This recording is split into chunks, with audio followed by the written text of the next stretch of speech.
Hujambo mtazamaji wa Zone Media, jina langu naitwa Victor Moshi na karibu sana. Mamlaka ya Palestina imetoa wito wa makubaliano ya hivi karibuni ya usitishaji mapigano kati ya Irani na Israel kujumuisha pia ukanda wa Gaza ambako mapigano makali bado yanaendelea. Kupitia taarifa iliyotolewa na ofisi ya Rais Mahmoud Abbas na kuripotiwa na shirika rasmi la habari la Wafa, mamlaka hiyo ya Palestina imekaribisha hatua za Rais wa Marekani Donald Trump kutangaza makubaliano ya kusitisha vita kati ya Iran na Israel, lakini ikasisitiza kuwa juhudi hizo hazitakuwa kamili iwapo hazitajumuisha na Palestina. Taarifa ilisema, tunaipokea kwa moyo wa shukrani taarifa ya Rais wa Marekani kuhusu makubaliano ya usitishaji mapigano. Hata hivyo, iliongeza kuwa tunataka hatua hii ikamilike kwa kuhakikisha kuwa Gaza nayo inajumuishwa kwenye makubaliano ya kusitisha mapigano. Kauli hiyo inakuja wakati ambapo hali ya kibinadamu Gaza inaendelea kuzorota kufuatia mashambulizi ya mara kwa mara kutoka Israel, huku jumuiya ya kimataifa ikiendelea kutoa wito wa suluhisho la kudumu la mzozo wa Mashariki ya Kati. Taarifa hii ambayo imetolewa Gaza inatoa picha kamili kwamba maisha ya raia wa Gaza, lakini vile vile hata uongozi wa nchi ya Palestina hautamani kuona hiki kitu ambacho kinaendelea katika ukanda wa Gaza kikiendelea tena katika nyakati zijazo, kwa sababu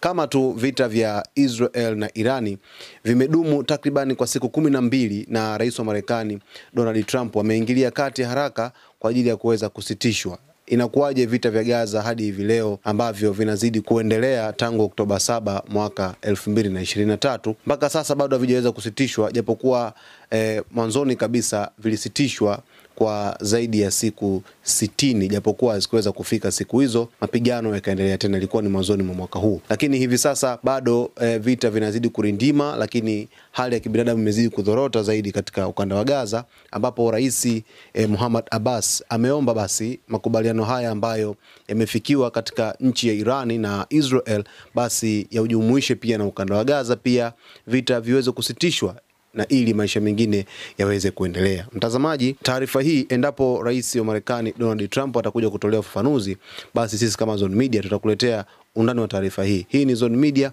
asante kwa kuendelea kutuchagua.